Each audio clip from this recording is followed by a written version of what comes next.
Bismillahirrahmanirrahim. Assalamualaikum warahmatullahi wabarakatuh. Innal hamdalillah nahmaduhu wa nasta'inuhu wa nastaghfiruh wa na'udzu billahi min shururi anfusina wa min sayyiati a'malina. Man yahdihillahu fala mudilla lahu wa man yudlil fala hadiya lahu. Ashhadu an la ilaha illallah wahdahu la syarika lahu وأشهد أن محمدًا عبده ورسوله صلى الله عليه وعلى آله وأصحابه وسلم تسليمًا كثيرا. أما بعد, alhamdulillah kita bersyukur kepada Allah Subhanahu wa taala. Pada kesempatan malam hari ini kita berkumpul di Masjid Al-Abrar bersama-sama tafaqquh fid din, memperdalam ilmu agama. Semoga dengan berjalannya kita ke majelis ilmu ini, Allah Subhanahu wa taala mudahkan jalan kita menuju ke surga Allah Subhanahu wa taala. Rasulullah sallallahu alaihi wasallam bersabda, "Wa man salaka tariqan yaltamisu fihi ilman, sahalallahu lahu bihi tariqan ilal jannah." Dan barang siapa yang berjalan menempuh perjalanan untuk mencari ilmu agama, maka Allah akan mudahkan jalannya menuju ke surga. Apalagi pembahasan kali ini kita akan membahas tentang musuh bebuyutan kita. Kita punya musuh yang sama.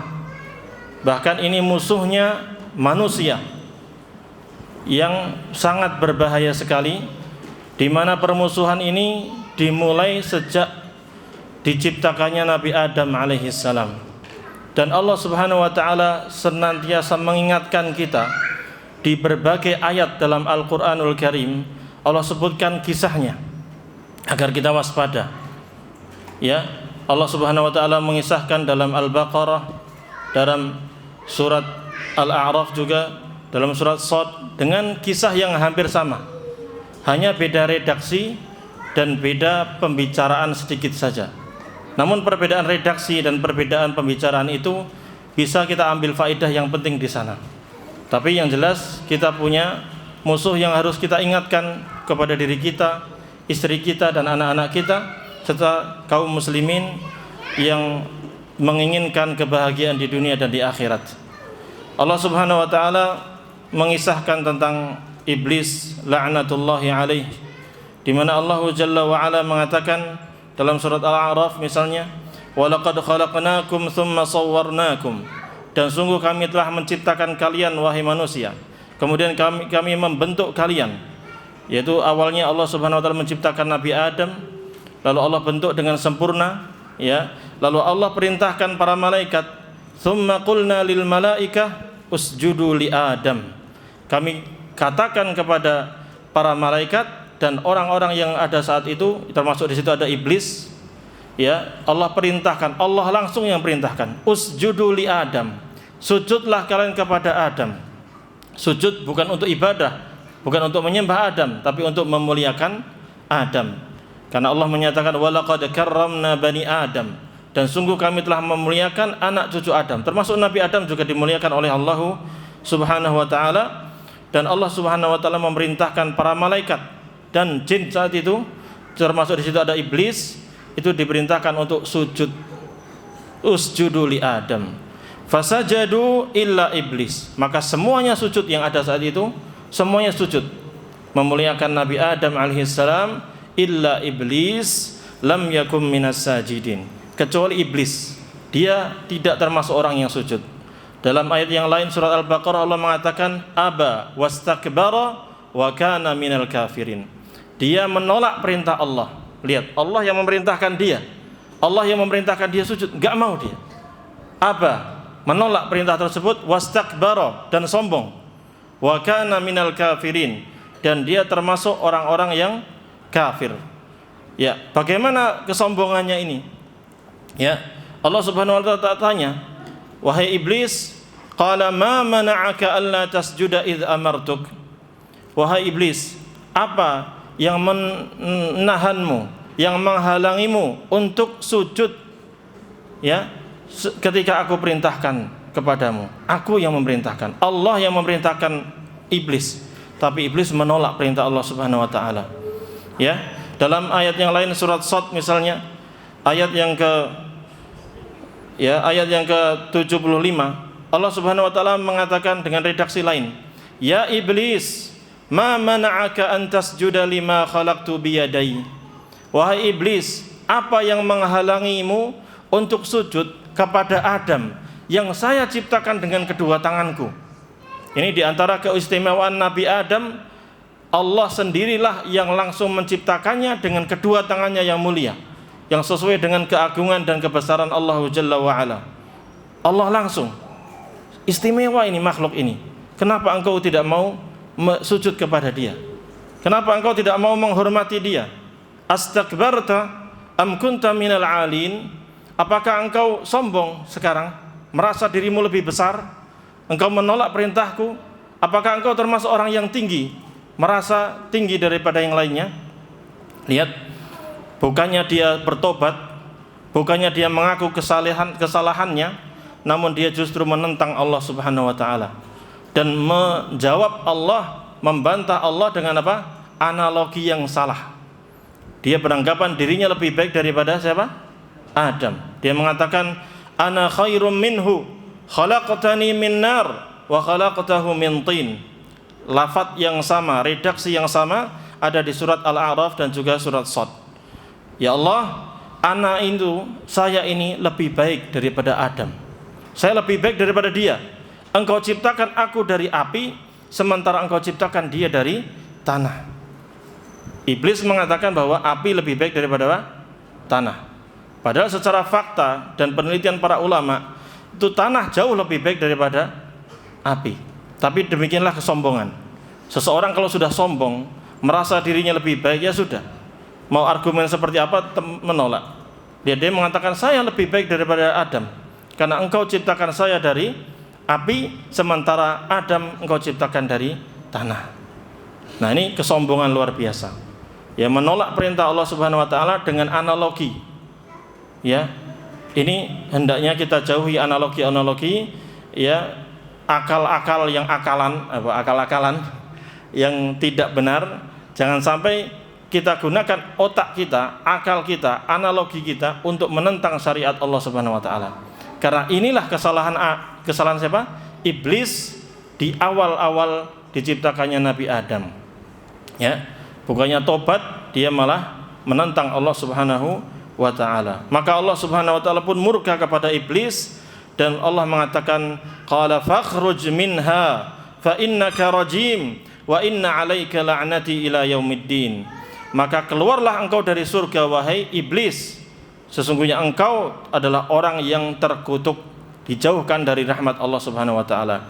Wa inna 'alaika la'nati ila yaumiddin, dan engkau akan senantiasa mendapatkan laknatku sampai hari kebangkitan nanti, sampai hari pembalasan, hari kiamat kelak.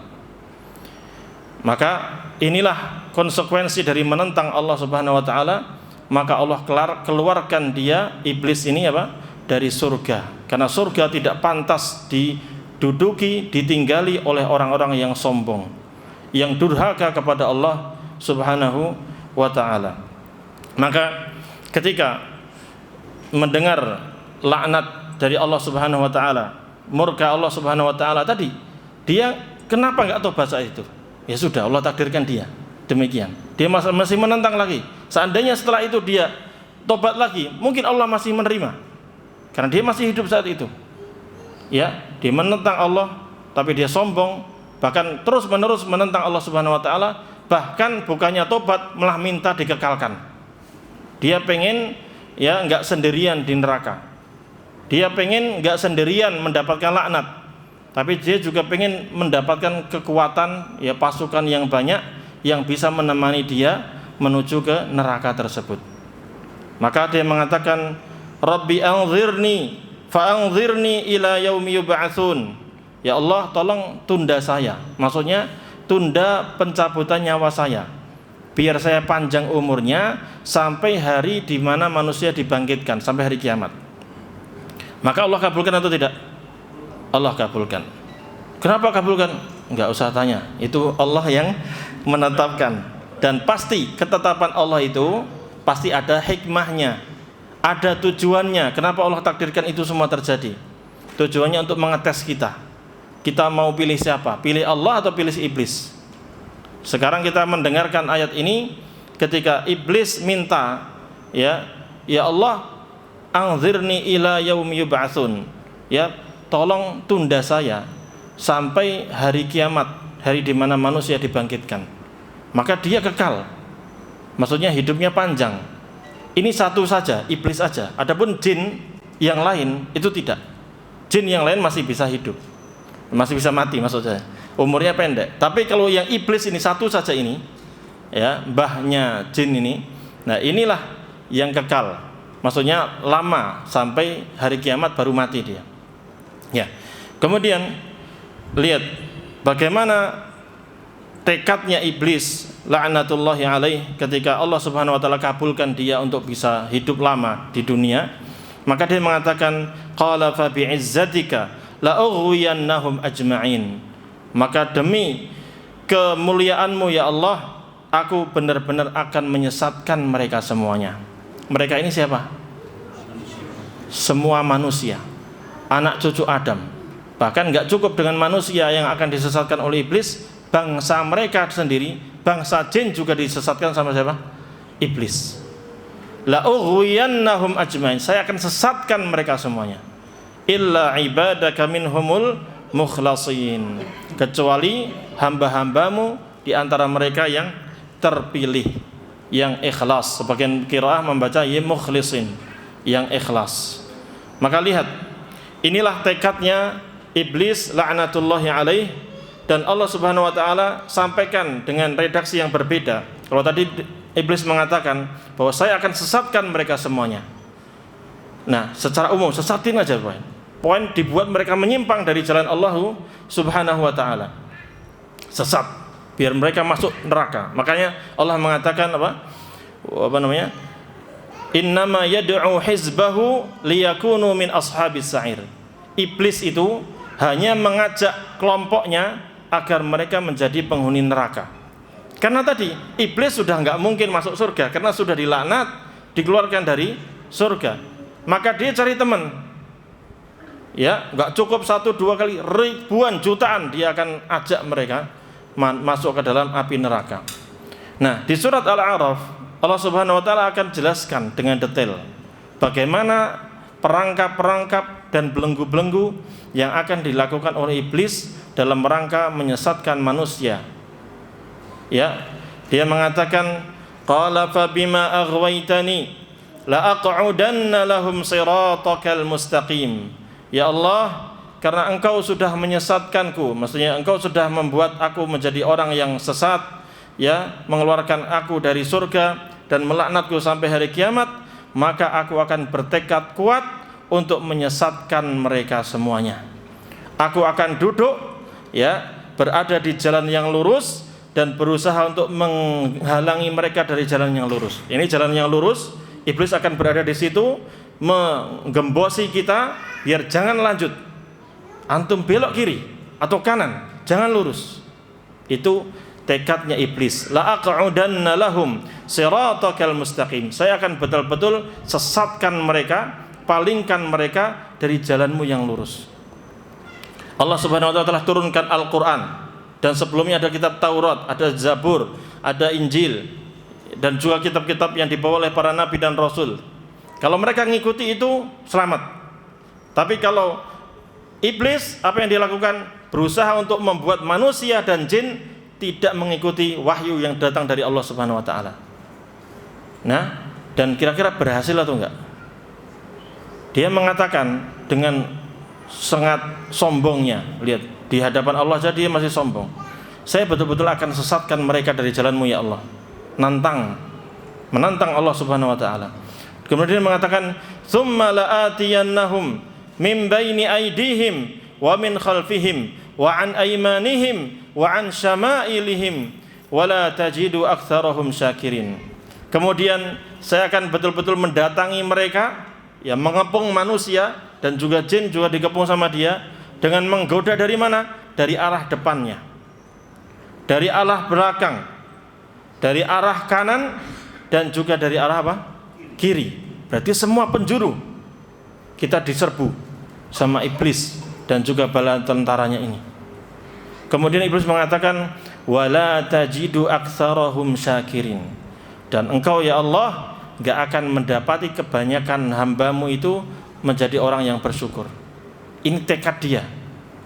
Ini aslinya bukan iblis tahu hal yang gaib ke depan, enggak, tapi ini tekad dia di awal. Dan ternyata itu terjadi. Sudah bertahun-tahun lamanya dia berhasil sukses menyesatkan manusia, menyesatkan bangsa jin. Sehingga sedikit sekali orang-orang yang mengikuti para nabi dan rasul. Nah, kita akan lihat apa maksud dari iblis itu mendatangi kita dari depan, dari belakang, dari kanan, dari kiri. Apa maksudnya? Abdullah bin Abbas radhiyallahu anhu mengatakan, iblis mengatakan, saya akan datangi mereka, saya akan goda mereka dari arah depan. Maksudnya adalah usyakikuhum fi akhiratihim. Saya akan buat mereka ragu tentang akhirat mereka. Saya akan buat mereka ragu tentang surga, tentang neraka, tentang kiamat, tentang azab kubur, azab neraka, tentang mizan, tentang hisab, dan semua yang berkaitan dengan akhirat. Dibuat ragu. Sukses nggak ini, Pak? Sukses. Banyak orang yang nggak percaya dengan akhirat. Banyak orang yang nggak percaya tentang adanya neraka. Banyak ada orang yang nggak percaya tentang adanya surga. Dia mengatakan apa? Kalian tuh bicara surga neraka, memang udah pernah ke sana? Gitu.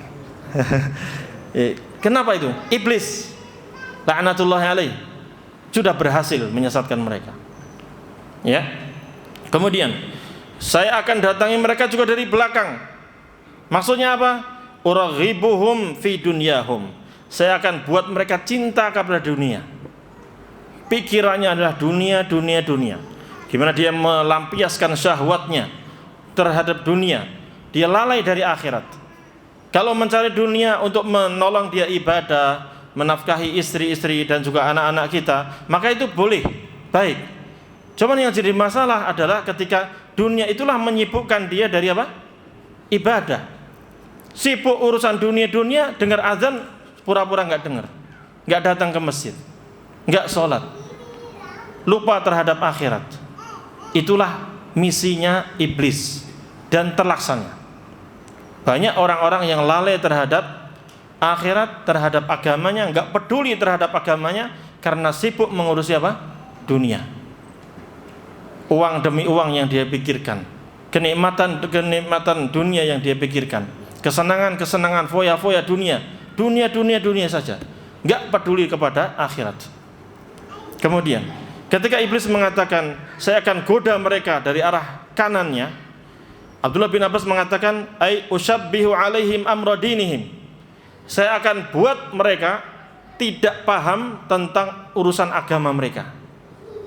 Dibuat mereka nggak mau belajar agama. Dibuat mereka untuk malas belajar agama. Terjadi. Dan ini misinya iblis. Dan terjadi. Banyak umat-umat yang tidak mau belajar agamanya sehingga mereka salah. Atau dia belajar agama tapi kena syubhat, pemikiran yang salah, sehingga awalnya sholat, awalnya ibadah, dia belajar, kok malah lama-lama nggak sholat. Ditanya, Pak kenapa nggak sholat? Ya sholat kan yang penting eling, yang penting ingat siapa? Allah. Apa dalilnya? Ada di Al-Quran. Wa aqimis sholata li dzikri. Sholatlah, dirikan sholat untuk ingat saya. Yaudah ingat saja, sudah. Azan, ingat, sudah sholat. Gitu? Enggak. Lihat, ini gimana iblis berhasil apa? Menyesatkan manusia. Atau urusan agama yang lain, misalnya perempuan berhijab menutup aurat, wajib dalam agama. Tapi kenapa kok ada yang belajar Al-Quran gini? Loh, tiba-tiba memfatwakan bahwa kerudung itu adalah adat istiadat apa? Arab. Enggak wajib. Ya sudah, nggak usah pakai, nggak apa-apa di media sosial, gitu, ya. Akhirnya apa? Itulah syubhat. Berarti berhasil nih iblis menyesatkan apa? Manusia. Itu kalau dari kanan. Sekarang dari kiri apa maksudnya? Abdullah bin Abbas menjelaskan, iblis menyesatkan manusia dari sebelah kiri mereka, ai usyahilahum al-ma'asi. Saya buat mereka manusia dan juga bangsa jin untuk ngapain? Suka dan cinta kepada maksiat. Dihias itu maksiat demi maksiat, dibuat indah. Awal sebelum dia melakukan maksiat dibuat, kamu kalau gini enak tuh, lihat tuh, lihat, icipin dong, dikit dulu ding, nih sabu-sabu nih, dikit-dikit nih. Langsung mulai lama-lama ketagihan, lama-lama sudah kecanduan, sudah kena itu miras-mirasan, kena itu narkoba, lama-lama dia ngapain? Mencuri, uang nggak ada, sementara dia kecanduan, dia mencuri itu, maling, melakukan dosa demi dosa, lalu apa? Berzina, terus menerus dibuat indah sama siapa? Iblis. Sama orang-orang yang sibuk dengan maksiat, mereka datang ke tempat-tempat maksiat, di bar-bar, di kafe-kafe yang maksiat. Kenapa? Apa yang mereka inginkan? Kebahagiaan. Dia pengen senang-senang. Siapa yang buat mereka senang kayak gini? Iblis. Dan iblis laknatullahi alaihi sekarang sudah bertahun-tahun dia. Bayangkan, dia hidup sejak Nabi Adam. Nah, kita nggak tahu, nggak usah tanya itu berapa tahun tuh. Ribuan tahun, mungkin jutaan tahun, kita nggak tahu. Ya, yang menetapkan tahun berapa itu juga masih kira-kira kurang lebih. Ya sekarang udah ratusan bahkan ribuan tahun, puluhan ribuan tahun. Sudah pengalaman dan pengikut dia sudah banyak. Ada pengikut dia dari bangsa jin sendiri, ada juga yang dari bangsa apa? Manusia. Lengkaplah peralatan dia untuk menyesatkan manusia ini. Sehingga kita harus waspada hal ini. Ya, maksiat-maksiat yang ada dengan semua perangkat-perangkatnya ini harus kita waspadai. Nah, di antara makna yang lain yang dijelaskan oleh ulama yang lain, ya, adalah di sini yang akan berkaitan nanti dengan pembahasan kita adalah perkataan dari Imam Qatadah. Beliau mengatakan iblis ini mendatangi manusia dari depan mereka, yaitu ya, iblis akan membisikkan kepada diri manusia mengatakan bahwa la ba'sa wala jannata wala nar. Kebangkitan itu enggak ada. Manusia itu kalau udah mati ya sudah mati. Jadinya tulang belulang, hancur, ya sudah, selesai. Kan kita kalau ngubur orang itu enggak ada tuh jasadnya. Cuma sisa apa? Tulang belulang. Ya sudah kayak gitu kita itu. Kita udah, makanya mumpung masih hidup foya-foya saja. Nikmati hidup ini. Nah, ini iblis nih. Ingat, iblis ini bala tentara, ada dari manusia, ada yang dari apa? Jin. Kadang membisiki dalam hati kita, surga nggak ada deh. Ngapain percaya? Capek-capek ibadah ngapain? Surga nggak ada. Atau ngapain kamu? Udah maksiat aja, neraka. Itu cuma dongeng doang. Ada yang kayak gini? Wah, ada, Pak. Makanya kita membalasnya gimana? Balik. Kita katakan bahwa kiamat itu ada. Allah mampu untuk membangkitkan manusia dari tulang belulang. Wong ciptakan dari manusia dari yang nggak ada aja bisa, apalagi yang sudah masih ada tulang belulangnya, apalagi masih ada tulang ekornya. Lebih mudah bagi Allah Subhanahu Wa Taala. Tentang surga neraka nggak ada. Saya percaya itu ada, Pak. Kenapa? Ini kita berusaha untuk membalas ya. Karena bisikan itu harus dibalas, harus dijawab. Kalau enggak jadi pikiran. Dan ingat, banyak orang-orang yang kena was-was itu karena dibisikin terus. Ada yang bisikin di telinga, nggak kelihatan, jin bisikin, nggak ada surga, nggak ada neraka, nggak ada surga, nggak ada neraka. Ngapain kamu sholat? Malas aja, gitu. Ada yang dari manusia, lihat dari media atau dia ngobrol sama orang ateis, ngobrol kena subhatnya. Lawan mereka dengan ilmu. Makanya senjata kita, tameng kita untuk memelihara diri kita dari siapa? Iblis dan godaannya adalah ilmu. Mereka nusuk, kita tangkis. Tangkisnya dengan ilmu. Belajar agama yang benar. Surga ada, neraka juga ada. Ya. Kemudian dari belakang maksudnya min amrid dunya fazayyanaha lahum wa da'ahum ilaiha. Hampir sama ya.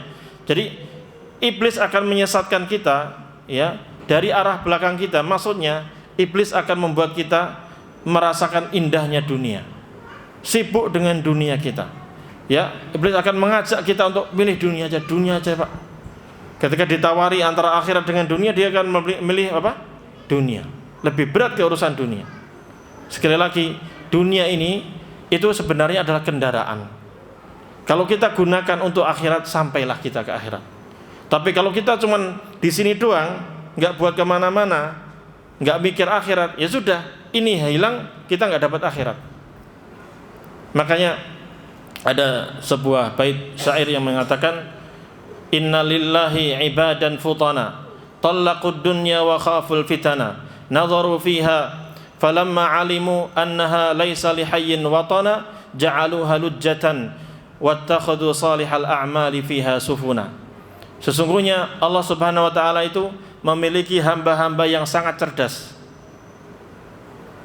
Mereka melihat dunia dan mereka ketika mencermati dunia, mereka menemukan dan bisa menyimpulkan bahwa dunia ini tidak pantas untuk dijadikan sebagai tempat tinggal yang kekal abadi, karena kenikmatannya fana. Maka dengan itu mereka bertekad untuk menjadikan dunia ini seperti ombak yang bergoyang-goyang. Lalu dia jadikan amal soleh itu seperti apa? Safinah, seperti kapal, yang dengan ombak itu dia akan gunakan ombak ini sebagai apa? Proses perjalanannya safinah tadi, kapal itu yang akan mengantarkan dia kepada surga. Seperti itulah kita jadikan dunia untuk mencari apa? Akhirat. Amal soleh dengan dunia yang kita bisa miliki itu digunakan untuk akhirat kita. Itulah baru kecerdasan. Tapi iblis akan menghiasi dunia ini kepada manusia sehingga mereka lalai dari akhiratnya. Ya, maka waspada. Kemudian ketika iblis menyesatkan manusia dari sisi kanan, lihat apa yang dia lakukan. Min qibali hasanatihim. Iblis akan melihat amal-amal soleh yang dilakukan oleh manusia. Batta'ahum anha. Iblis akan buat mereka itu malas melakukan kebaikan. Malas melakukan kebaikan. Mau sholat berat sekali, mau puasa dibuat berat sekali, baca Quran dibuat apa? Berat, dibuat malas. Terjadi atau tidak? Itu selalu terjadi, setiap hari kita alami. Adapun dari sisi kiri, ay zayyana lahumus sayyiati wal ma'asi wa da'ahum ilaiha wa amarahum biha. Ya, maka dari sisi kiri, maksudnya setan ini, iblis laknatullahi alaihi ini akan mengajak manusia melakukan perbuatan dosa dan maksiat dan menghiasi perbuatan itu dan senantiasa membangkitkan semangatnya untuk melakukan maksiat itu. Diiming-imingi, dihibur, dibuat hatinya sebahagia sementara sehingga dia mudah sekali untuk melakukan maksiat. Maksiat dibukakan untuknya, diperlebar untuknya.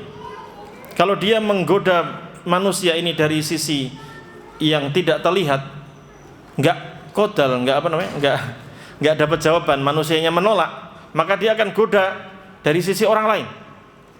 Dia akan perintahkan bala tentaranya dari manusia untuk muncul di hadapannya menggodanya, membisikinya. Maka waspada. Ya, lihat dari depan, dari belakang, dari kanan, dari kiri. Dan untungnya iblis nggak bisa menggoda kita dari arah mana? Atas. Ya, Imam Qatadah rahimahullah taala mengatakan, ataka ya ibna Adam min kulli wajhin, wahai anak Adam, iblis menggodamu dari semua penjuru. Ghaira annahu lam ya'tika min fawqika. Namun ingat, dia tidak bisa mendatangimu dari atasmu. Lam yastati' an yahula bainaka wa baina rahmatillah. Dia tidak bisa menghalangi dirimu dari rahmat Allah Subhanahu wa taala. Berarti rahmat Allah akan senantiasa turun kepada kita. Makanya terus minta Allah Subhanahu wa taala, minta tolong kepada Allah. Minta rahmat Allah, ya Allah, bantulah aku. Tolonglah aku untuk menghadapi musuh terberat ini, iblis laknatullahi alaih. Nah, jadi inilah jerat-jerat iblis yang harus kita waspadai. Dan tadi kita dengarkan Imam Qatadah rahimahullah ta'ala mengatakan, di antara belenggu iblis laknatullahi alaih adalah dia menyesatkan manusia dari melakukan perbuatan-perbuatan taat. Di antara ketaatan yang paling penting yang senantiasa kita jalankan setiap hari adalah melaksanakan apa? Melaksanakan salat. Ketaatan yang luar biasa. Makanya iblis laknatullahi alaih itu punya jerat-jeratnya banyak. Dia akan menjerumuskan manusia kepada dosa yang paling besar dulu. Kesyirikan, kekufuran, murtad dari Islam itu. Kalau berhasil, sudah, itu untung besar bagi iblis. Kalau nggak berhasil, ternyata kuat nih imannya, nggak mau syirik, nggak mau kufur, nggak mau murtad, maka akan digeret kepada dosa yang bawahnya, dosa-dosa besar. Wah, taat nih, bertauhid, tapi ingat durhaka sama orang tua. Bisa, coba cek deh orangnya ini, dites, masuk nggak nih? Ya, riba, membunuh, zina, itu kan dosa-dosa besar. Itu, kalau dia kuat menahan godaan iblis dari dosa-dosa besar itu, ternyata dia orang yang berbakti kepada kedua orang tuanya, dia baik sama keluarganya, dia baik sama kerabatnya, dan dia juga tidak mau mencuri, tidak mau membunuh orang tanpa alasan yang dibenarkan, tidak mau zina, tidak mau riba, tidak mau melakukan dosa-dosa besar, karena dia sudah ngaji misalnya, nggak berhasil di situ, maka iblis akan sesatkan dengan dosa yang di bawahnya. Apa itu? Dosa-dosa kecil. Dibuat, oh nggak, dosa besar nggak mempan nih orang. Itu sudah serang dari apa? Dosa-dosa kecil. Bisa nggak dia menjaga dari dosa-dosa kecil? Oh ternyata lengah dia dosa kecil. Udah, hantam aja terus itu. Hajar lama-lama. Ketika dosa kecil ini selalu dia lakukan, lama-lama dosa itu akan menjadi ringan bagi dia, dan dia mudah untuk melakukan apa? Berikutnya, yaitu dosa yang besar. Makanya waspada. La tahqiranna saghiratan innal jibala minal hasa. Maka janganlah engkau, ini bukan hadis ya, ini perkataan ulama ya. Ulama mengatakan apa? La tahqiranna saghiratan innal jibala minal hasa. Jangan engkau remehkan dosa kecil, karena gunung itu terdiri dari apa? Kumpulan batu. Dosa kecil numpuk-numpuk ya gunung, berat juga. Makanya jangan remehkan, walaupun dosa-dosa kecil. Nah, kok ternyata orang ini diserang dengan dosa kecil, nggak kena juga, nggak kena ini, luar biasa nih berarti. Maka dia akan diserang dari apa? Sesuatu yang makruh, yang mubah, dibuat lalai dengan hal-hal yang mubah. Boleh hukumnya, tapi dia lalai terus, sehingga lalai dari ketaatan, lalai dari hal-hal yang sunnah, ya, karena sibuk dengan hal-hal yang apa? Yang mubah tadi. Ya, ternyata hal yang mubah pun kadang dia niatkan untuk ketaatan, akhirnya nggak berhasil juga iblisnya. Setan nggak berhasil menggoda dia, maka dia akan apa? Ketika sudah susah nih mentok iblis menggoda orang tersebut, karena imannya kuat, betul-betul dia menjaga, membentengi diri, maka iblis akan menggunakan cara yang lain lebih kejam. Dengan cara apa? Dia kirimkan pasukannya dari bangsa apa? Manusia sesama mereka, atau jin, ya bangsa jin nanti musuhnya, untuk memusuhi orang ini. Ya, membubarkan kajiannya, bahkan mengintimidasi dia, mengancam dia, memberikan tuduhan, masjidnya mau dibakar, rumahnya mau dibakar, diancam demi ancaman. Siapa ini? Bala tentara apa? Iblis. Ya, maka waspada. Ini memang tadi, kenapa? Karena iblis ini bertekad, saya nggak mau sendirian di mana? Neraka. Saya pengen banyak yang masuk neraka. Ya. Di antara cara iblis tadi yang berkaitan dengan kitab Sahih Fiqh Sunnah adalah iblis laknatullahi alaihi ini menghalangi manusia dari melaksanakan sholat.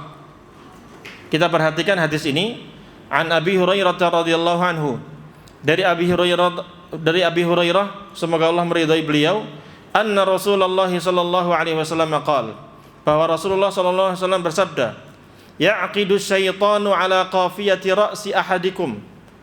Setan akan senantiasa dan setiap hari dia akan lakukan ini, ya, membuat belenggu ikatan di belakang tengkuk, di tengkuk ini, di bagian belakang kepala salah seorang di antara kalian, idza huwa nama, apabila manusia itu tidur, apabila dia tidur, dia akan dibuat ikatan sini yang memberatkan dirinya ketika dia tidur. Berapa ikatan? Salasa uqadin, 3 ikatan.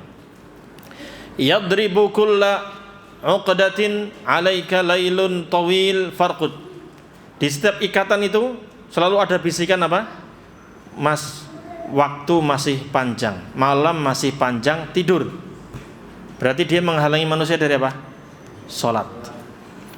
Ya, ingat, salat ini amalan yang mulia, utama, yang Rasulullah SAW ketika ditanya amal apa yang paling utama, Rasulullah mengatakan as-salatu ala waktiha, salat tepat pada waktunya. Nah, iblis akan menggoda seseorang dan setiap orang akan diiblis di sini. Jangan salat. Tapi dengan cara apa? Tidak terlihat. Berat di sini, di belakang ya kepala kita, di tengkuk kita ini, bagian belakang ini. Nah, dia mengatakan apa? Alaika lailun tawil farqud. Masih panjang malamnya. Baru jam 1. Ya. Baru jam 2, baru jam 3, belum azan. Nah, gitu. Ya. Sering kita bangun malam atau tidak? Bangun gini. Lalu pasti ada bisikan tuh. Ah, masih malam nih. Tidur lagi. Ya itu bisikan iblis ada berapa tadi? 3 ikatan tuh. Ya. Tapi kalau seorang ini bertekad untuk sholat malam kah? Atau minimal nih sholat wajib. Yang sholat apa? Subuh. Sholat subuh nih. Kalau fa ini staiqadha, kalau dia bangun fa dzakara smallah dan dia menyebut nama Allah, in halat 'uqdatun, maka akan terlepas satu ikatan, satu belenggu dilepas. Nah, ini judul kajian kita kan melepas belenggu apa? Setan. Contohnya dari hadis ini. Lepas satu ikatan sehingga agak ringan di badan. Tapi dengan apa? Bangun menyebut nama Allah. Doanya apa? Zikir ini maksudnya apa? Alhamdulillahilladzi ahyana ba'dama amatana wa ilaihin nusyur. Lepas satu. Inhalat 'uqdatun. Ya, terlepas satu ikatan, satu belenggu dari setan. Fa in tawaddaa inhalat 'uqdatun. Kalau dia wudu dengan wudu yang benar, maka inhalat 'uqdatun, maka lepas lagi satu ikatan. Fa in shalla inhalat 'uqdatun. Kalau dia kemudian sudah wudu, salat. Mau salat tahajud kah? Atau salat kalau udah azan ya sudah salat apa? Qabliyah subuh, lalu salat subuh. Maka akan hilang 3 ikatan tersebut secara keseluruhan. Fa asbaha nasyitan thayyiban nafsi. Maka di pagi harinya dia akan menjadi orang yang segar bugar, sehat, badannya juga enak, hatinya juga lapang. Karena dia bangun dengan ketaatan kepada Allah Subhanahu wa taala. Wa illa asbaha khabithan nafsi kaslan. Tapi kalau dia tidak sholat, minimal tadi sholat subuh, maka tidurnya dia sampai jam 6 baru bangun, atau jam 7 bahkan jam 8 dari baru bangun, maka bangun-bangun akan terasa apa? Badan enggak enak, hatinya keruh, enggak nyaman hatinya, jiwanya enggak nyaman dan malas. Nah, berarti dia berhasil digoda oleh siapa? Setan tadi. Sudah azan, baru azan, masih lama tuh komatnya tuh. Udah sebentar deh, gitu. Lama-lama komat. Ada yang komat juga bilang, baru komat. Tuh lama tuh imamnya tuh. Ya. Lama-lama apa? Sudah. Kalau dia meleng saja, turutin keinginan iblis itu, tidur. Bangun-bangun jam berapa? Jam 6 sudah. Bangun-bangun jam 6, jam 7.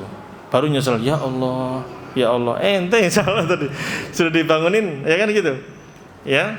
Sudah ada malaikat yang membisikkan untuk membangunkan, atau sudah alarm dalam diri kita sudah ada yang membangunkan, tapi ternyata kita masih pengen tidur lagi, pengen nyenyak lagi karena tergoda oleh siapa? Setan. Baik, sudah azan Pak? Nah, kita azan dulu sebentar. Jemaah yang dirahmati Allah Subhanahu wa taala, dari hadis ini kita bisa melihat bagaimana setan ini betul-betul niat banget. Memang dari awal dia bertekad untuk menyesatkan kita semuanya. Di antara serangan dia adalah tadi, membuat kita malas untuk sholat. Ini bisa dikiaskan kepada yang lain. Setiap amal kebaikan pasti setan akan menghalangi kita. Ini kan contoh yang Nabi SAW sebutkan ini tentang sholat. Dimana ketika seseorang ya bangun di malam hari yang semestinya dia bisa sholat tahajud, bermunajat kepada Allah Subhanahu wa taala minimal 2 rakaat, lalu witir 1 rakaat atau 3 rakaat. Dia bisa istighfar, minta ampun kepada Allah, mendekatkan diri kepada Allah, bisa doa sebanyak-banyaknya. Ya. Namun iblis enggak rela ya orang-orang melakukan amal kebaikan tadi. Kenapa? Nanti kalau orang pada rajin sholat tahajud atau sholat wajib, sholat subuh itu mereka rajin, ya nanti neraka sepi, ya kan? Nggak ada temannya dia. Soalnya ciri-ciri penghuni surga itu, ya, wabil asharihum yastaghfirun.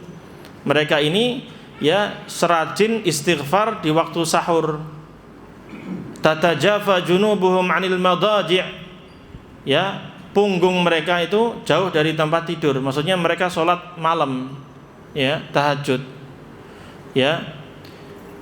Ya, itu amalan besar. Makanya setan nggak mau dia, nggak mau manusia akan rajin gitu. Maka dia tahan dengan cara apa? Diikat, Pak. Dan ngikatnya nggak sekali loh. Berapa? 3 kali. 3 kali. Itu kan kebangetan nih. Orang jahat banget nih. Bukan orang ini iblis. Ini jin jahat banget. Makanya kalau orang kok menjadikan jin, iblis, setan sebagai teman, salah besar. Salah nyari teman. Maka Allah mengatakan inna syaitana lakum aduwwun fattakhidhuhu aduwwa. Sesungguhnya setan itu musuh yang nyata bagi kalian. Maka jadikan dia sebagai musuh, jangan jadikan sebagai teman. Innama yad'u hizbahu liyakunu min ashabis sa'ir. Karena setan ini hanya akan mengajak orang yang berhasil dia ajak dari pengikut-pengikutnya, ini hanya akan dijadikan sebagai penghuni surga, sebagai penghuni apa? Neraka. Menemani dia di neraka yang membara itu. Dalam ayat yang lain Allah mengatakan apa? Wa may yattakhidz syaitana waliyan faqad khasira khusranan mubina. Barang siapa yang menjadikan setan sebagai temannya, maka dia sungguh rugi dengan rugi yang sangat jelas ruginya. Ya'iduhum wa yumannihim, wa ma ya'iduhum asyaitanu illa ghurura. Setan itu memang gitu kerjaannya. Dia memberikan janji-janji kepada manusia, kamu kalau gini, kamu gini, kamu akan bahagia gini. Dengan janji-janji yang selalu dibisikkan dalam hati seorang manusia. Wa ma ya'iduhum asyaitanu illa ghurura. Dan tidak ada yang dijanjikan oleh syaitan kecuali hanya tipuan saja. Maka Allah mengatakan dalam ayat yang lain, wala yaghurrannakumullah fala taghurrannakumul hayatud dunya wala yaghurrannakum billahil gharur. Janganlah dunia ini membuat kalian tertipu, dan jangan juga kalian itu tertipu dengan al-gharur. Ya Pak, siapa ini? Setan yang senantiasa menggoda, menipu kita. Nah, di sini lihat Rasulullah SAW mengatakan kalau seseorang itu tidur, setan akan mengikat 3 ikatan. 3 ikatan yang memberatkan dia. Tapi Rasulullah mengajarkan cara melepas belenggunya gimana? Zikir. Ingat Allah, sebut nama Allah. Bangun tidur, alhamdulillahilladzi ahyana ba'da ma amatana wa ilaihi nusyur. Pahami artinya. Ya Allah, alhamdulillah segala puji bagi Allah yang telah menghidupkan saya setelah kematian saya tidur tadi mati kecil. Kemudian ba'da matana wa ilaihi nusyur, dan kepadanya saya akan apa? Kembali dibangkitkan. Masih berat juga, banyak zikir, astaghfirullah dan seterusnya. Sama, kalau kita ada godaan dalam hal yang lain, bisikan-bisikan untuk bermaksiat, sebut nama Allah, istighfar, astaghfirullahaladzim, a'udzubillahi minasyaitonir rajim. Digoda terus, udah istighfar, itu akan hilang tuh belenggu dari kita. Lalu kita lakukan wudu tadi, gerak aja, udah jalankan aja, sambil ngantuk-ngantuk, udah wudu, bismillah, ngantuk-ngantuk, ambil air wudu, cuci muka dulu, duduk. Nah, sekarang ngilangin ngantuk dengan apa Pak? Ini ngilangin ngantuk, ini salah satu solusi juga biar hilang ngantuk nih. Mau tahajud kan ngantuk, udah nonton bola dulu deh. Nggak ngantuk Pak ya.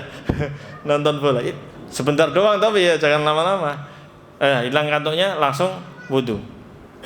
Ya, wudu, sholat. Sudah, memang berarti butuh paksaan, iya, butuh paksaan. Kita mau taat kepada Allah butuh dipaksa diri kita. Tadi mau sholat ini kalau nggak dipaksa, lolos tadi. Berhasil tadi iblis. Masih lama mas, yaudah deh, lanjut deh. Gitu. Kan biasanya sebelum adzan tuh ada suara-suara di masjid-masjid ya. Bangun ini tuh. Wah itu ntar lagi tuh masih 10 menit tuh paling. Udah tidur dulu. Bablas Pak adzan qomat itu. Ya itu godaan itu terus kayak gitu. Dalam hal yang lain pun demikian. Digoda dengan apa misalnya? Dengan dunia. Ya. Meninggalkan yang haram. Iya, itu bagus meninggalkan yang haram. Meninggalkan yang wajib misalnya. Malas-malasan. Dibuat malas sama dia untuk melakukan hal-hal yang wajib. Atau ada peluang, ya. Ya, dana ada apa namanya? Donasi. Ngurus masjid misalnya ada donasi. Mau sedekah, wah berat nih. Berat ah. Nah, gitu kan pasti. Lawan aja udah, transfer deh. 100.000 dulu deh. Gitu. Lawan, itu harus dilawan. Ya. Kalau tidak kita lawan, ya kita akan kalah dengan iblis ini. La'natullahi alaihi. Yang jadi masalah iblis ini enggak kelihatan. Kalau kelihatan kita keroyok bareng-bareng nih Pak Orang. Ini yang jahat banget ini. Cuman masalahnya enggak kelihatan. Sudah enggak kelihatan, godanya itu dengan sesuatu yang kita sukai. Mau sholat, udah azan, malas ah duduk aja deh. Itu duduk itu kan dibuat nikmat sama iblis itu. Sudah azan enggak ke masjid, duduk aja, main HP, ya, sibuk dengan dagangannya, dengan jualannya, sibuk, ya. Kenapa? Karena merasa udah duduk ini lebih nyaman, ya. Tapi sholat itu dianggap berat. Makanya Allah Subhanahu Wa Taala mengingatkan, wa innaha lakabiratun illa 'alal khashiin. Sholat itu berat memang, kecuali orang-orang yang khusyuk, yang betul-betul dia yakin bahwa akan bertemu dengan Allah Subhanahu Wa Taala, mempertanggungjawabkan apa saja yang dia akan lakukan.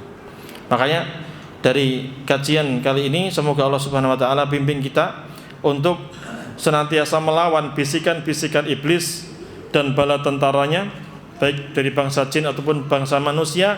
Dan apabila ada godaan-godaan, mari kita lawan dan kita minta tolong kepada Allah Subhanahu Wa Taala agar Allah Subhanahu Wa Taala membimbing kita untuk istiqomah sampai akhir hayat kita dalam keadaan husnul khatimah. Demikian yang bisa kami sampaikan. Apabila ada kurangnya mohon dimaafkan, apabila ada lebihnya nggak usah dikembalikan, ya. Itu semuanya datang dari Allah Subhanahu Wa Taala. Semoga Allah Subhanahu Wa Taala senantiasa menambahkan ilmu yang bermanfaat kepada kita semuanya. Kalau mau ditanyakan silakan, Bro. Baik, terima kasih kepada Ustaz Ahmad Saifullah yang telah memberikan ilmunya kepada kita. Kami buka sesi tanya jawab, ya. Jadi kajian fikih sunnah ini memang luas, ya. Jadi kita belok sedikit soal melepas belenggu setan. Sebenarnya masih tahap awal bab wudu, tapi ada kaitannya dengan melepas belenggu setan. Kepada Pak Ustaz, ya silakan Pak. Silakan Pak.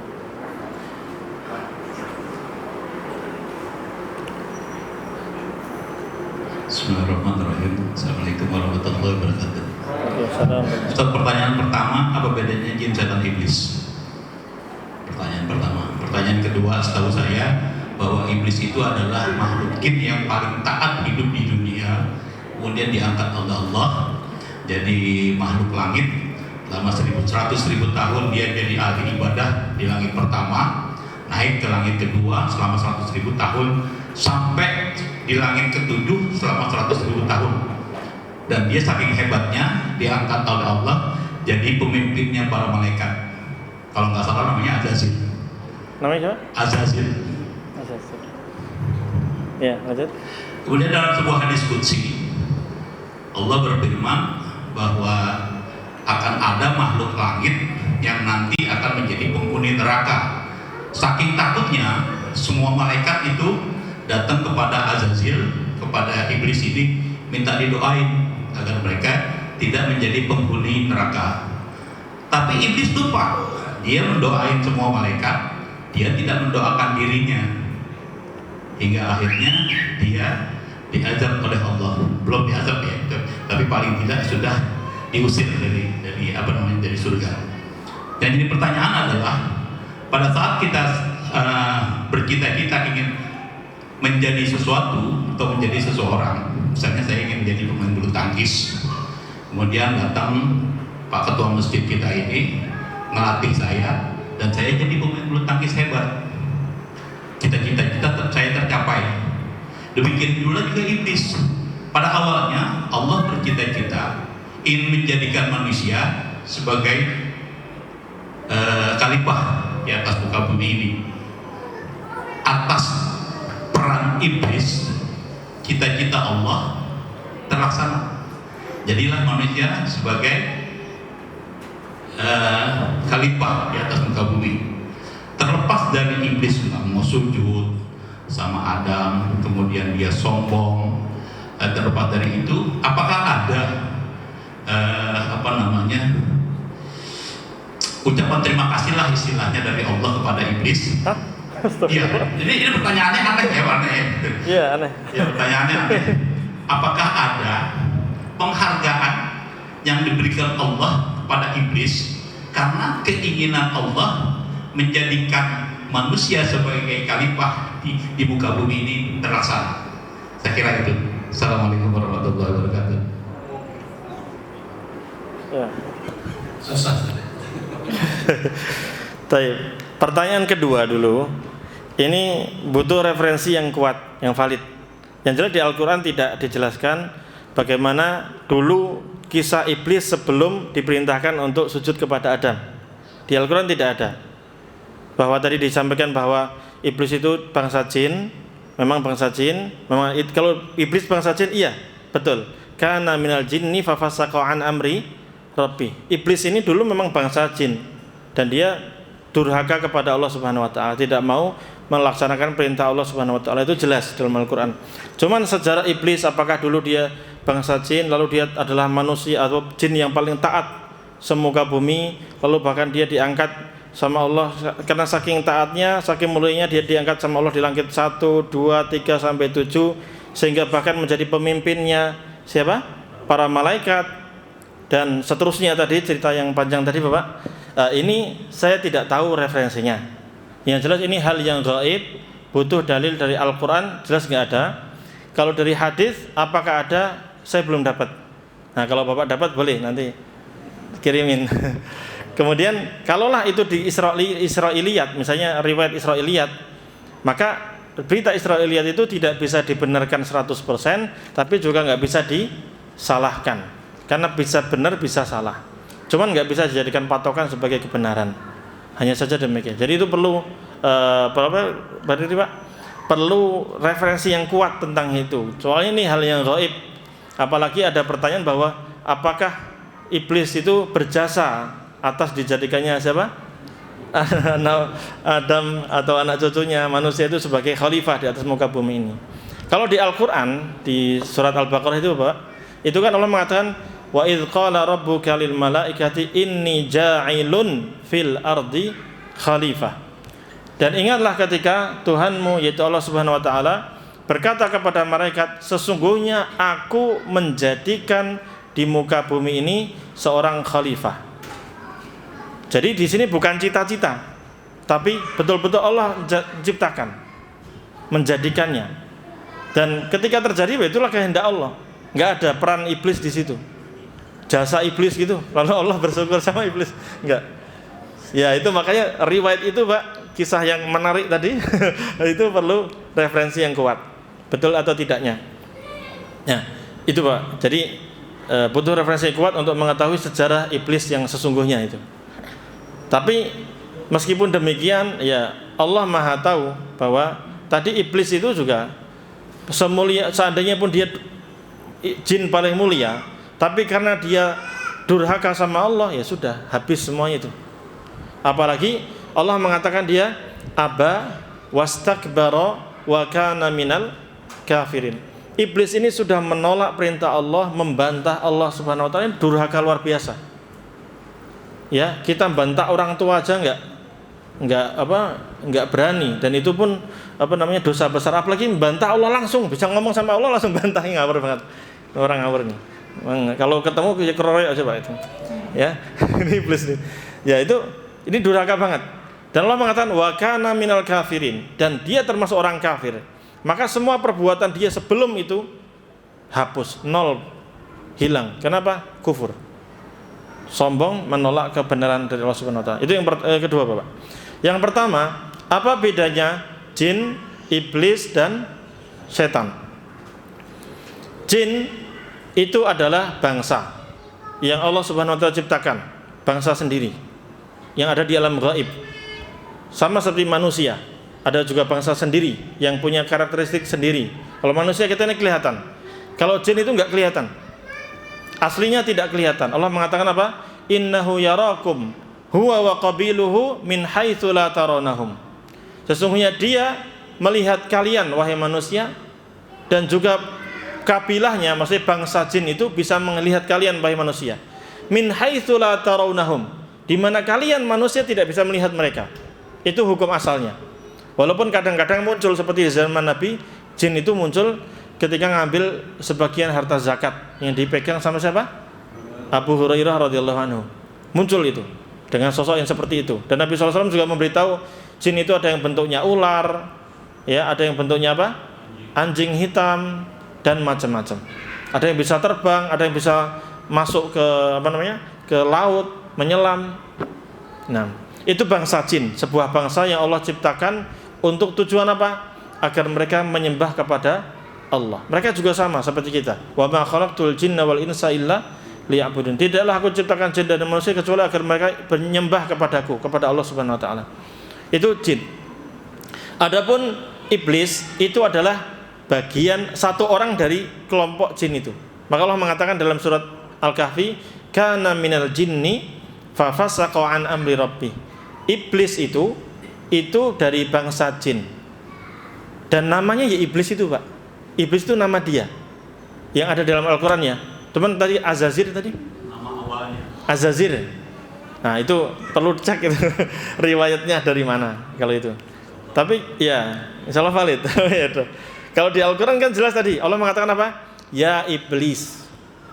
Jadi iblis itu bukan bukan sifat, tapi dia nama, memang nama. Ya iblisu, ma mana'aka alla tasjuda lima khalaqtu biyadai. Wahai iblis, apa yang menghalangimu untuk tidak sujud atau untuk sujud? Kenapa kamu enggak mau sujud kepada makhluk Nabi Adam yang aku ciptakan dengan kedua tanganku? Jadi namanya iblis. Nah, iblis itu salah satu dari bangsa jin. Jelas Bapak ya? Nah, setan, siapa setan? As-syaitan itu dari kata syata yasyitu atau syatana yusyayitinu. Itu dari kata melampaui batas. Orang yang melampaui batas, ya, berbuat melampaui batas, durhaka, itu setan. Ya. Makanya setan ini ya ada dari bangsa jin dan juga bangsa manusia. Apa dalilnya? Apa dalilnya, Pak? Minal jinnati wanas.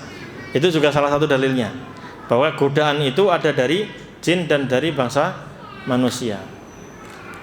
Dalam Al-Quran Allah Subhanahu wa taala sebutkan, biar Bapak Ibu bisa mantap, silakan buka di Al-Quran Al-An'am ayat ke-112.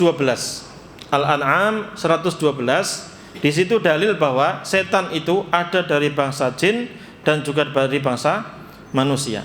Wa kadzalika ja'alna likulli nabiyyin aduwan syayatinal insi wal jin yuhi ba'duhum ila ba'din zukhrufal qawli ghurura. Demikianlah kami jadikan setiap nabi itu ada musuhnya. Lihat, setiap nabi aja ada musuhnya, apalagi kita. Siapa itu musuhnya? Syayatinal insi wal jin.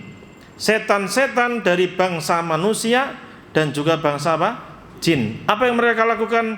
Yuhi ba'duhum ila ba'din zukhrufal qawli ghurura. Sebagian mereka akan membisikkan kepada sebagian yang lain perkataan-perkataan yang indah untuk menipu manusia.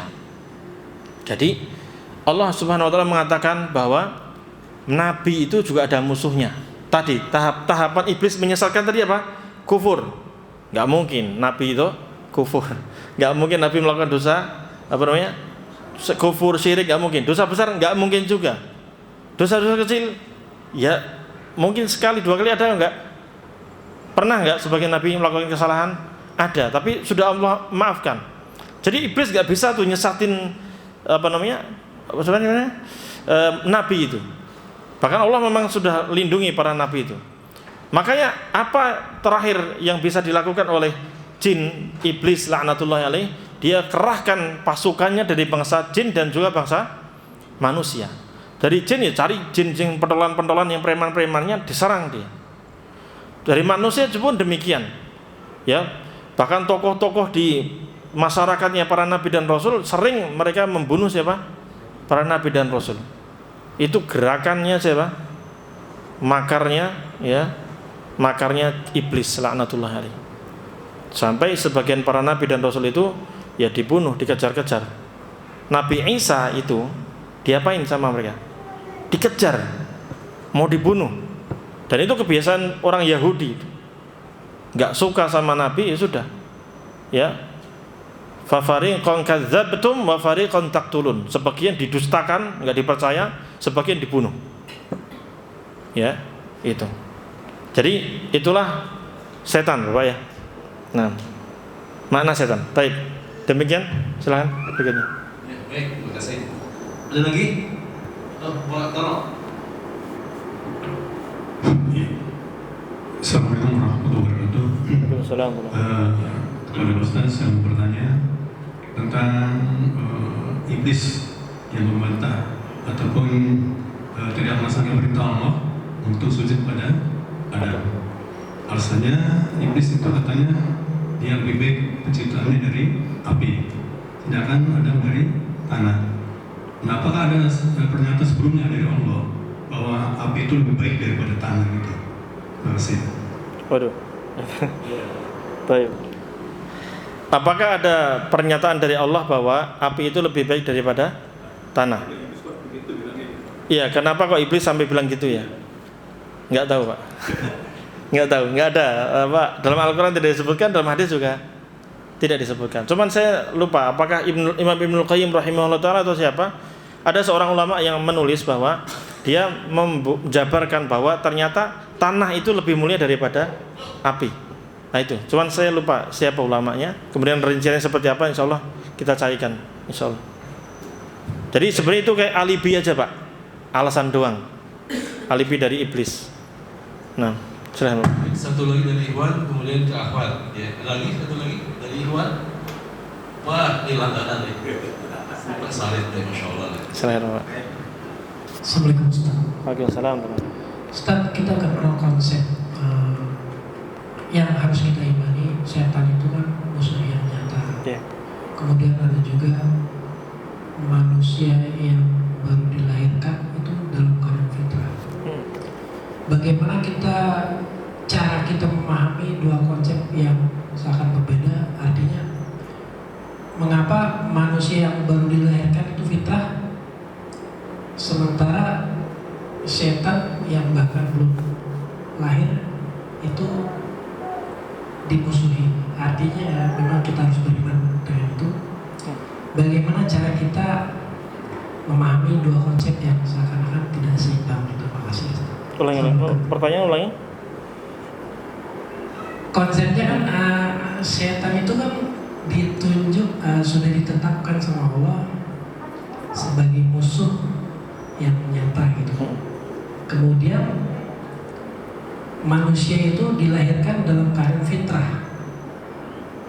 Bagaimana kita memahami dua konsep ini? Artinya manusia yang baru dilahirkan fitrah, ya kemudian ada setan yang dilahirkan tiba-tiba dimusuhi. Oh, Maaf Ustaz, itu aja. iya. Makasih Ustaz. Sama-sama Pak. Ya, pertanyaannya tadi, manusia dilahirkan dalam keadaan fitrah, dalam keadaan Islam, dan mungkin jin juga demikian gitu ya. Aslinya jin itu kan ya sama seperti manusia, ada yang muslim, ada yang kafir. Nah, sementara setan kok tiba-tiba dilahirkan gitu Pak, dilahirkan sudah harus jadi musuh sama kita. Ya, pernyataan yang kedua ini yang kurang pas. Setan dilahirkan sudah jadi musuh, tidak. Jadi setan tadi itu maksudnya iblis tadi, awalnya dia ya bukan musuh kita awalnya, awalnya, karena dia kan awalnya tadi ya termasuk hamba Allah yang sebagian riwayat mungkin menyatakan taat kepada Allah Subhanahu wa taala. Cuman dia tidak mau sujud kepada siapa? Adam. Ini setan yang pertama ya, Pak. Setan yang pertama tadi enggak mau sujud kepada Adam karena merasa lebih baik dan dia menentang Allah Subhanahu wa taala. Baru saat itulah dia menjadi musuh kita. Sebenarnya dia sendiri yang memproklamirkan sebagai musuh itu, karena dia yang akan menyesatkan kita semuanya. Anak cucu Adam akan dihabiskan semua sama dia, akan disesatkan sama dia. Jadi setan ya iblis tidak terlahir sebagai setan awalnya. Cuman ketika sudah dia menentang Allah, lalu dia bertekad untuk menyesatkan manusia, barulah dia sebagai setan. Jadi setan itu secara bahasa adalah yang melampaui batas dan selalu durhaka kepada Allah Subhanahu wa taala. Itu Bapak. Yang mengajak kepada keburukan ya dan menghalangi orang dari kebaikan. Itu aslinya setan. Nah, adapun jin-jin yang lain, kan iblis itu cuma satu. Jin-jin yang lain dan manusia-manusia yang lain, tadi kan dikatakan ada setan dari bangsa jin dan manusia. Aslinya mereka lahir dalam keadaan fitrah tadi. Cuman fajtalathum syayatin. Baru iblis inilah yang menyesatkan manusia. Awalnya dia taat, mungkin ya lahir dalam keadaan baik, tapi disesatkan oleh iblis, lalu jadilah dia orang jahat, jadilah setan. Gitu. Jadi bukan lahir jadi setan, tidak. Enggak semua jin itu setan. Nah, ini perlu kita garis bawahi. Enggak semua jin itu setan. Sebagaimana manusia, enggak semua manusia setan. Tapi setan ada yang dari bangsa jin, ada juga dari bangsa manusia. Gitu Bapak. Bisa dipahami Pak? Jadi bukan berarti ada jin langsung jadi setan, enggak. Ya, gitu. Barangkali demikian jawabannya Pak. Atau ada yang perlu ditanyakan lagi? Coba. Jadi Allah lahirkan manusia dalam keadaan fitrah, iya. Dan mungkin ini juga berlaku bagi jin. Jin aslinya mereka dalam keadaan fitrah lahir. Ya, karena memang tidak ada nas khususnya, tapi bisa jadi dikiaskan karena Rasulullah SAW itu diutus untuk nabi bangsa jin dan bangsa manusia. Nabi SAW diutus untuk bangsa jin dan bangsa manusia. Bisa jadi sabda beliau juga berlaku bagi bangsa jin. Setiap jin yang lahir aslinya dalam keadaan fitrah. Cuma nanti tergantung orang tuanya, dia yang mengajaknya kepada Yahudi, kepada Nasrani, kepada ketaatan, atau jadi tetap jadi orang Islam. Sama bangsa manusia demikian. Awalnya lahir dalam keadaan fitrah, dalam keadaan Islam baik, cuman orang tuanya didiknya gimana, jadilah dia seperti apa. Ya kalau bangsa jin kemudian dididik dengan kejahatan, ya bahkan mungkin jadi dari bala tentaranya iblis, ya sudah jadilah dia setan. Demikian pula manusia, kok ada yang manusia lebih taat kepada iblis, bahkan sebagian malah menyembah iblis, jadi satanik, ya sudah itu dengan sendirinya mereka mengklaim dirinya sebagai apa? Setan, dan jadilah dia setan. Mungkin demikian Bapak jawabannya. Bisa terjawab nggak itu? Ya. Mas ya, nanti sisanya Mas. Untuk akhwat barangkali ada yang mau tanya, boleh sholat, boleh pakai mic, boleh pakai kertas, ada?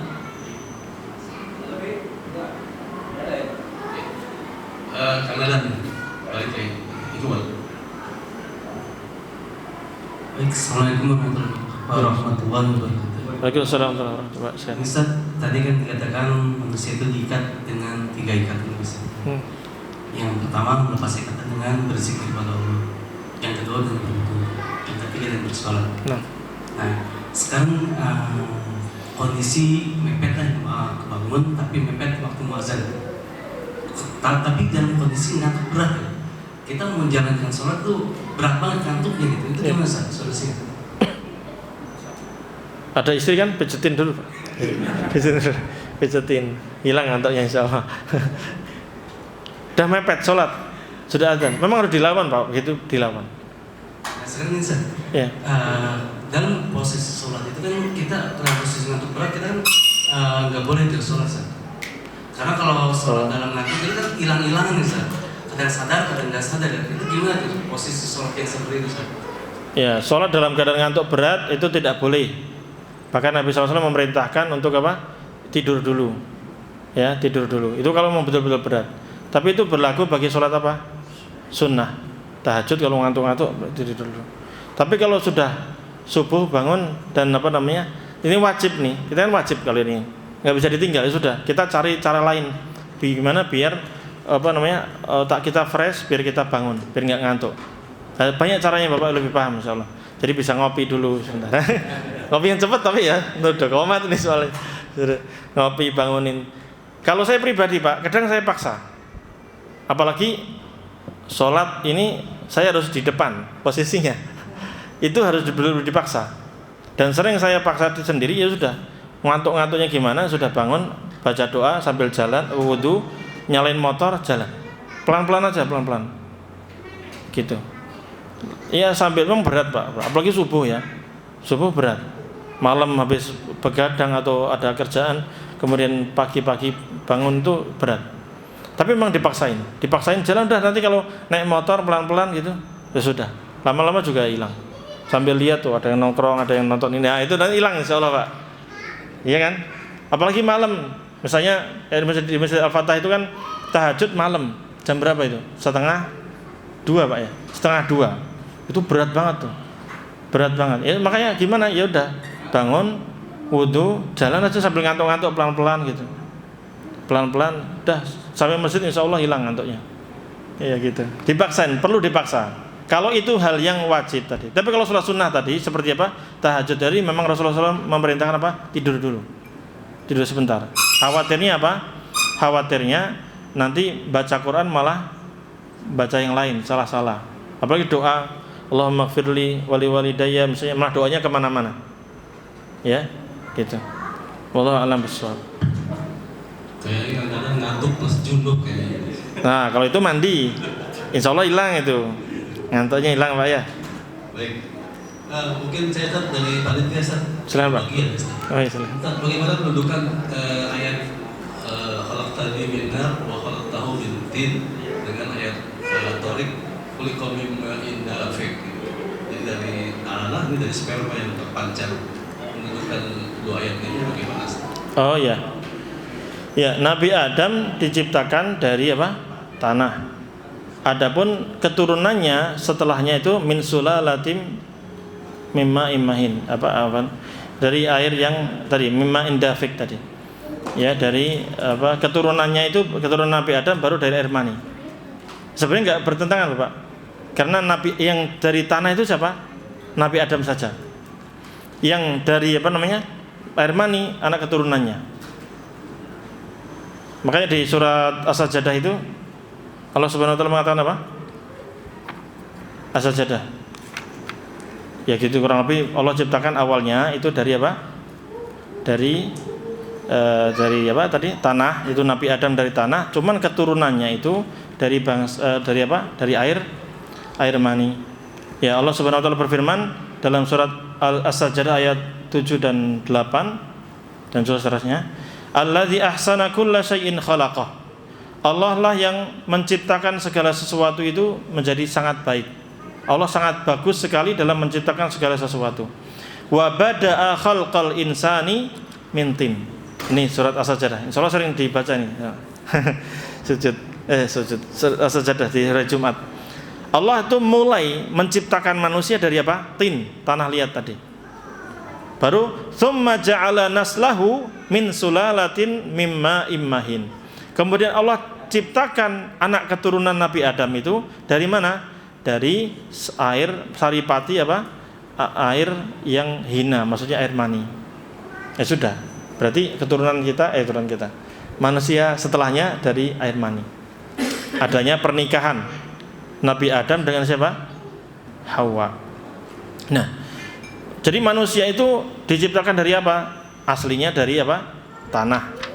Yang di situ Allah mengatakan minha khalaqnakum wa fiha nu'idukum wa minha nukhrijukum taratan ukhra. Dari tanah itulah kami ciptakan kalian dan kepada tanah kami kembalikan. Kita kubur di mana? Di tanah. Dan apa? Setelah itu kami bangkitkan juga dari tanah itu. Apakah ada kaitan tanah dengan air mani? Bisa jadi. Bisa diteliti? Bisa. Karena makanan kita ini dari mana? Dari bumi. Tumbuh-tumbuhan itu yang mengakibatkan nanti ada sperma di sana. Ya, di antara makanan yang bisa menumbuhkan sperma apa, Pak? Ayo, tauge. Apa lagi? Ayo, yang tahu ya siapa? Hah? Buah kiwi. Nggak tahu loh, tanya dokter itu. Nah, itu kan bisa menumbuhkan. Jadi secara ilmiahnya masih nyambung antara tanah dengan apa? Air sperma itu. Demikian, Bapak. Ya, itu. Jadi manusia itu ada yang diciptakan dari tanah, ada juga yang diciptakan dari apa? Air mani. Nah, ada juga yang diciptakan dari apa? Dari tanpa apa-apa. Tapi Allah Subhanahu wa taala tetapkan dia seperti sebagaimana Allah katakan, dia sama seperti Nabi Adam. Siapa ini? Maksud saya Nabi Isa. Nabi Isa itu enggak Allah ciptakan langsung kayak Nabi Adam. Nabi Adam kan Allah ciptakan dari tanah, dibentuk langsung ditiupkan roh. Tapi kalau manusia secara umum dari sperma, hubungan suami istri, laki perempuan. Kalau Nabi Isa, Allah mengatakan apa? Inna mathala Isa indallahi kamathali Adam. Sesungguhnya permisalan Nabi Isa itu di sisi Allah sama seperti Adam. Khalaqahu min turabin tsumma qala lahu kun fayakun. Allah ciptakan Nabi Adam dari apa? Tanah. Dan bisa jadi artinya juga Allah ciptakan Nabi Isa juga dari tanah. Tsumma qala lahu kun fayakun. Sebenarnya Allah katakan kun fayakun. Jadilah maka jadilah. Atau maksud ayat ini Allah ciptakan Nabi Adam itu dari tanah, lalu Allah katakan kun, jadilah maka jadilah. Dan Nabi Isa Allah juga ciptakan dari kata-kata apa? Kun tadi. Jadilah maka jadilah. Allah takdirkan Maryam alaihissalam itu tidak punya apa? Suami, dan tidak pernah menyentuh laki-laki pun sama sekali. Tahirah, mutahharah. Beliau wanita yang suci dan disucikan. Tapi apa yang Allah inginkan? Allah inginkan anak dari Maryam, ya, dengan kesucian yang masih ada di sana. Maka Allah mengatakan wallati ahsanat farjaha fanafakhna fiha min ruhina. Dan wanita yaitu Maryam yang telah menjaga kemaluannya, enggak pernah berzina, enggak pernah buat-buat apa-apa. Kemaluannya bersih, fresh. Ya, fanafakhna fiha min ruhina atau fanafakhna fihi min ruhina. Lalu kami tiupkan di dalam rahim dia dari ruh yang kami ciptakan. Masuklah ke sana. Sudah. Kemudian Allah katakan apa? Kun fayakun. Jadilah maka jadilah. Nah, itu khusus untuk siapa nih? Nabi Isa. Dan Allah jadikan itu untuk apa? Untuk ayatan linnas wa rahmatan minna wa kana amran maqdiya. Allah tetapkan itu untuk apa? Sebagai tanda kebesaran dari Allah Subhanahu wa taala agar manusia bisa mengambil pelajaran bahwa Allah mampu melakukan segala sesuatu. Yang mustahil menurut logika kita mampu bagi Allah. Gampang. Wa kana apa? Wa rahmatan minna, dan sebagai kasih sayang dari kami, wa kana amran maqdiya, dan itu sudah perkara yang sudah Allah takdirkan sejak dulu. Demikian, wallahu a'lam bissawab. Nah, silakan dipilih satu pertanyaan yang menurut Ustaz menarik. Waduh. Adanya buku Ustaz. Satu atau dua? Satu aja dulu. Satu ya Pak Husni tadi nomor satu Pak. Pak Husni nomor satu tadi. Pertanyaannya menarik. Dua soalnya Pak. Yang lain berhak juga tadi. Cuman karena disuruh satu ya nggak apa-apa. Silakan Pak Husni. Fadhil, silakan. Nah, foto. Silakan. Barakallahu fiik Pak. Nah. Silakan ditutup Ustaz. Barakallahu fiik. Baik, demikian Bapak Ibu yang dirahmati Allah Subhanahu wa taala, apa yang bisa kita sampaikan semoga bermanfaat bagi kita semuanya, bisa menjadi bekal bagi kehidupan kita dalam sehari-hari. Insyaallah tadi sebagaimana diumumkan, pekan keempat anak izin untuk tidak bisa ngisi kajian karena harus bertugas jaga gawang di Masjid Al-Fatah. Jadi pekan keempat nanti mungkin akan ada kajian tematik. Nanti insyaallah kita ketemu di pekan kedua di bulan September, Bapak ya. Nah, setelah merdeka insyaallah. Ya. Semoga Allah Subhanahu wa taala berikan kepada negeri kita ya keamanan, ketentraman, rezeki yang halal dan baik. Allah berikan bimbingan kepada pemerintah kita agar amanah, jujur dan bisa mensejahterakan rakyat kita. dan semoga rakyat kita juga diberikan kesabaran dan juga kekuatan untuk senantiasa taat dan patuh kepada pemerintah dalam kebaikan, dan semoga Allah Subhanahu wa taala jadikan negeri kita negeri yang aman, baldatun thayyibatun wa rabbun ghafur. Subhanakallahumma bihamdika asyhadu an la ilaha illa anta astaghfiruka wa atubu ilaik. Wassalamualaikum warahmatullahi wabarakatuh. Waalaikumsalam warahmatullahi wabarakatuh.